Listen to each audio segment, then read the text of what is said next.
درود پاک پڑھ لیجیے۔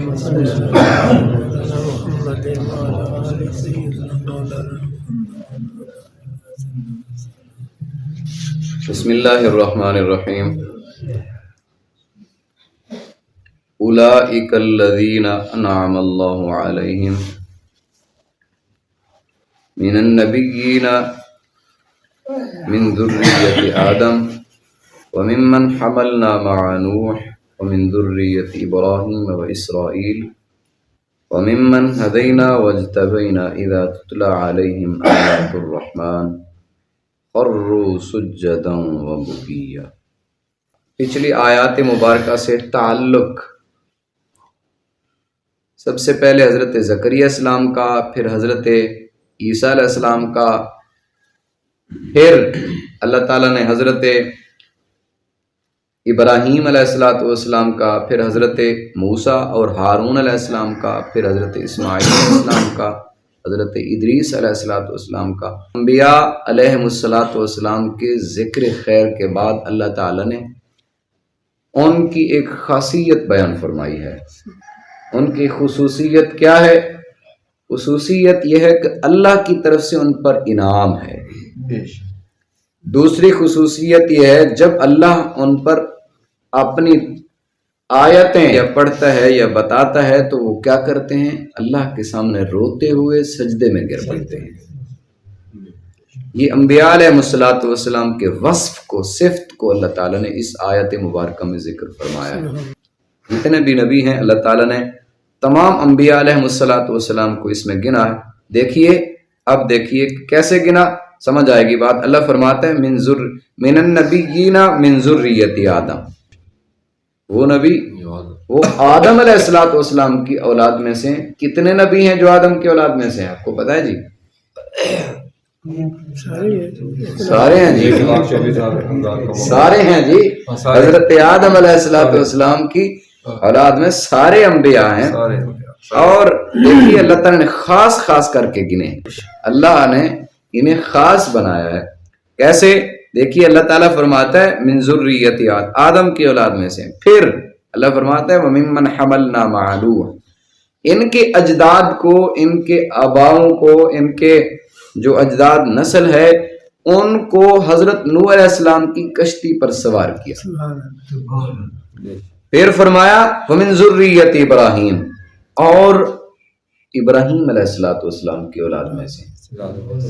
حضرت ابراہیم کی اولاد دو طرف جاتی ہے، ایک بنی اسرائیل یعنی یعقوب علیہ السلام کی، دوسری حضرت اسماعیل علیہ السلام۔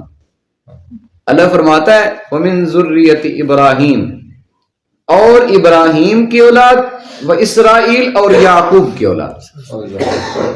یعقوب علیہ السلام کی جو اولاد ہے ان میں سے بنی اسرائیل کے انبیاء علیہ السلام سب ہیں، اور جو حضرت ابراہیم کی اولاد حضرت اسماعیل ہیں، حضرت اسماعیل کی اولاد میں صرف میرے اور آپ کے محبوب پیغمبر ہیں۔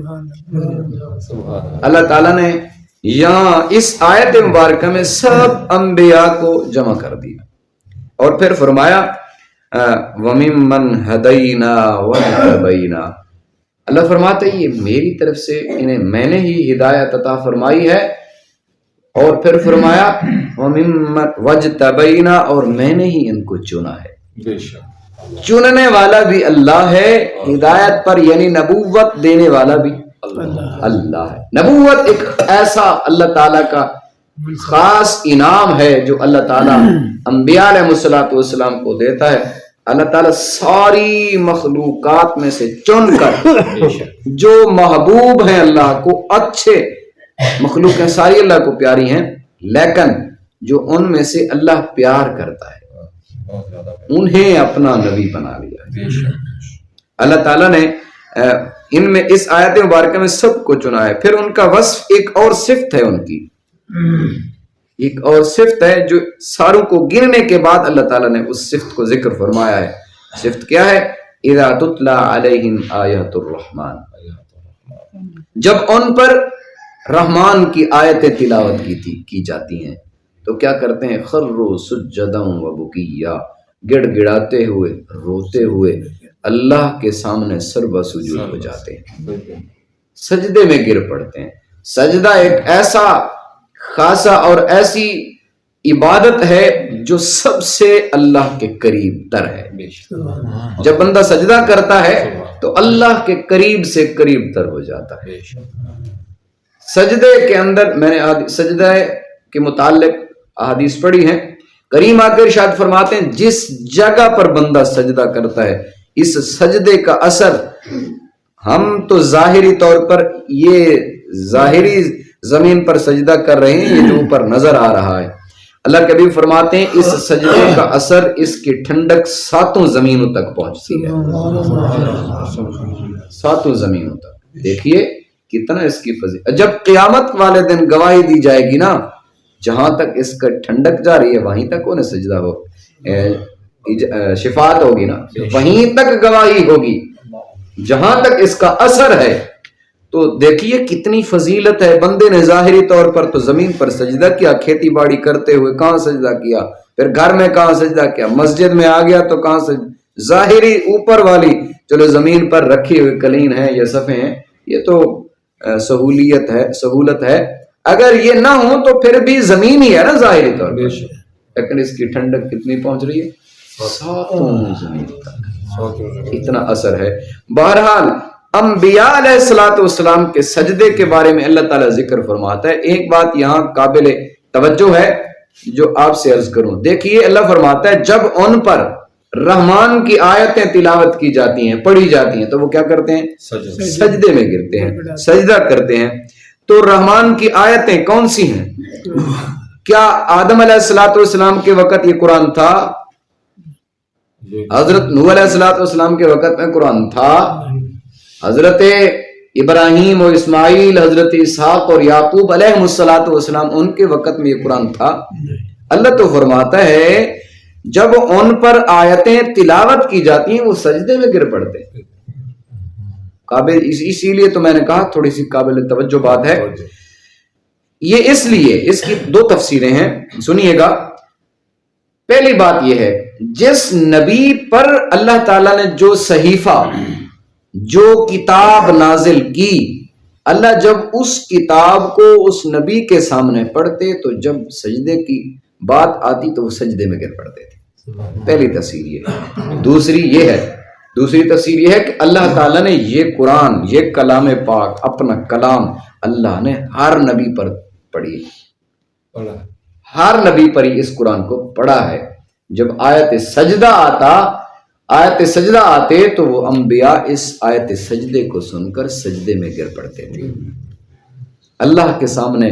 اور ایسے عام سجدہ ہم جیسے کرتے ہیں نا پتہ نہیں 3 دفعہ سبحان ربی الاعلیٰ پڑھتے ہیں کہ نہیں پڑھتے. کئیوں کو دیکھا جاتا ہے سڈے کا اٹھا لیا جی میں چونج ماردا ہے پانی میں سر رکھیا تو چک لیا.